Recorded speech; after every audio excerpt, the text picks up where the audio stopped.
Bonjour les amis. Bon, je vais plus vous parler de ma perquisition, de mes ennuis, tout ça. On va pas tourner autour de ça, on passe à autre chose. Mais ça a quand même une conséquence. C'est la première fois que je vous fais une vidéo avec mon ordinateur, avec la caméra en face. Terminer l'installation avec le petit téléphone. Là, vu le téléphone pourri que j'ai, je préfère ne pas essayer. Et donc, je me lance dans la vidéo. Alors, j'ai envie de vous parler d'une histoire. C'est l'histoire d'un maire de Bretagne, de Carhaix, un gars qui s'appelle Christian Troadec, qui vient d'avoir quelques ennuis. Alors je vais d'abord vous dire qui est Christian Troadec. On peut en dire du mal, on peut en dire du bien. Des gens comme moi, on va être un petit peu irrités par son côté régionaliste, mais il a en même temps lancé le festival des vieilles charrues.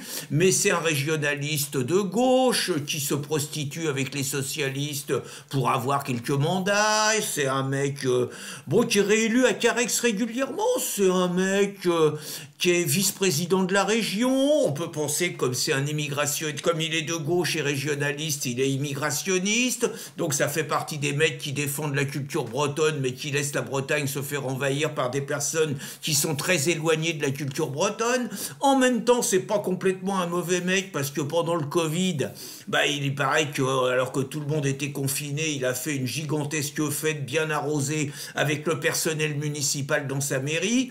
On va dire que quand on le voit, on comprend que c'est un grand défenseur de la viticulture bretonne, ce qui est peut-être à son honneur. Donc, le camarade Troadec présenté, donc il lui est arrivé un petit malheur, au pauvre, c'est jeudi dernier, il sortait d'un resto bien arrosé et tout, il était avec une dame, on ne connaît pas la relation, et peu importe, cela ne nous regarde pas. Toujours est-il que ce bourricot, il a loupé un virage et il s'est retrouvé dans une propriété qui n'était pas habitée. Donc, accident de la route et tout, et manque de chance pour lui, les poulagas qui passent à ce moment-là. Là, c'est pas le bol, parce que, pas le choix, faut souffler dans le ballon. Alors ça, c'est un truc particulièrement dégueulasse. Je dis pas dans son cas, mais moi, par exemple, je me rappelle, j'avais eu un accident spectaculaire sur l'autoroute, un camion où le mec s'était endormi au volant, qui m'avait percuté, on aurait pu être tué, hein. Mais je veux dire, je suis pour rien, je me fais percuter, premier réflexe des poulagas, monsieur souffler dans le ballon.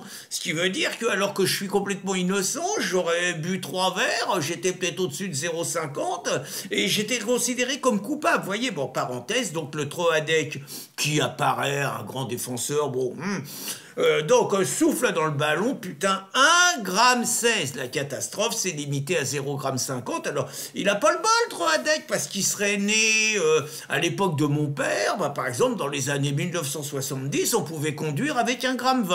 Là, c'est terminé, hein. Maintenant, 0,5, et puis ça va bientôt être 0,2, puis ça va être 0. Donc, le Troadec... il va se prendre une lourde amende. Alors, il va pas perdre son permis parce qu'il a juré de s'amender et il a dit qu'il allait faire installer dans sa voiture un éthylotest. Vous soufflez dedans, ça doit faire bip bip, vous pouvez pas partir. Enfin bon, comme ça se fait dans les bus. Mais c'est pas forcément là-dessus. Bon, moi je juge pas, hein. Si, quand même, intéressant. Le mec, j'ai regardé, il doit faire à peu près 90 kilos, hein. Au moins, entre 90 et 100, je dirais, hein. Donc, j'ai fait des recherches et tout pour être à 1,16 g. Le mec, il a descendu 8 verres de 10 centilitres, hein, ou un apéro et 6 verres de 10 centilitres, ça fait 1,2 g. Très franchement, un mec qui est dans un repas bien arrosé, ça peut se faire, ça peut se faire. Ah mais il faut pas finir dans le fossé, quoi, c'est ça.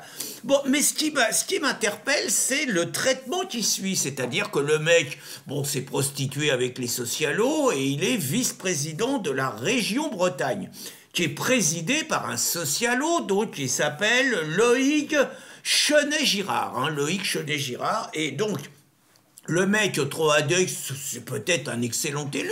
Le mec, il est vice-président chargé des langues régionales. Normal, hein, dans son rôle et tout.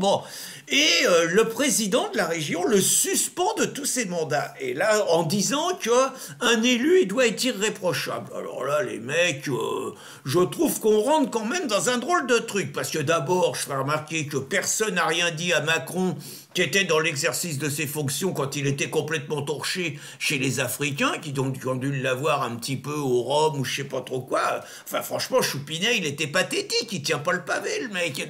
Personne n'a rien dit, alors qu'il est quand même président de la République, il représente la France. Personne n'a sanctionné des députés, alors que je crois savoir que pendant les retraites, à la buvette, les mecs étaient tellement torchés que c'était un bordel ingérable à l'Assemblée nationale. Personne n'a suspecté, on ne fait pas souffler les députés au moment de voter, par exemple. Alors qu'il y en a qui veulent faire souffler les chasseurs, hein, je fais remarquer. Donc, personne emmerde les députés, personne emmerde Macron quand il est torché, et là, le gars, qu'on le sanctionne comme n'importe quel citoyen qui a fait une faute. Je trouve pas ça scandaleux. Mais qu'en plus le mec il soit viré de ses mandats, là très franchement, et c'est pas un pote, hein, mais je trouve qu'il y a quelque chose qui va pas parce qu'on est dans un espèce de terrorisme puritain, vous voyez, ce socialo il me fait penser à un pasteur anglo-saxon, vous savez, les mecs qui sont austères, qui vont vous faire une société où tout le monde s'emmerde. Parce que, quand même, si le gars est un bon élu, pourquoi priver la Bretagne d'un bon élu parce que le mec a déconné en dehors? Enfin, le côté exemplarité, faut pas pousser parce que ça peut aller loin. Moi, vous allez avoir un ouvrier, un salarié d'une boîte qui va être torché, qui va être pris en étant torché au volant. Vous allez avoir son employeur qui va le virer pour ça en disant que ce qu'il a fait, c'est incompatible avec les valeurs de l'entreprise. Enfin, et puis, je crois savoir quand même qu'à gauche, on est contre la double peine. Hein, je crois savoir quand même que quand un délinquant étranger a fait une faute et qu'on veut l'expulser, il raconte qu'il ne faut pas l'expulser. Bah, là, j'ai quand même l'impression que le camarade Troadec, il est victime de la double peine de la part de ses potes socialos. Et donc, ce qui m'inquiète à travers cette histoire, encore une fois, j'ai pas d'affinité avec Troadec, mais je trouve qu'on se précipite de plus en plus vers une société puritaine anglo-saxonne qui va vraiment être pénible à vivre. Bonne journée, les amis!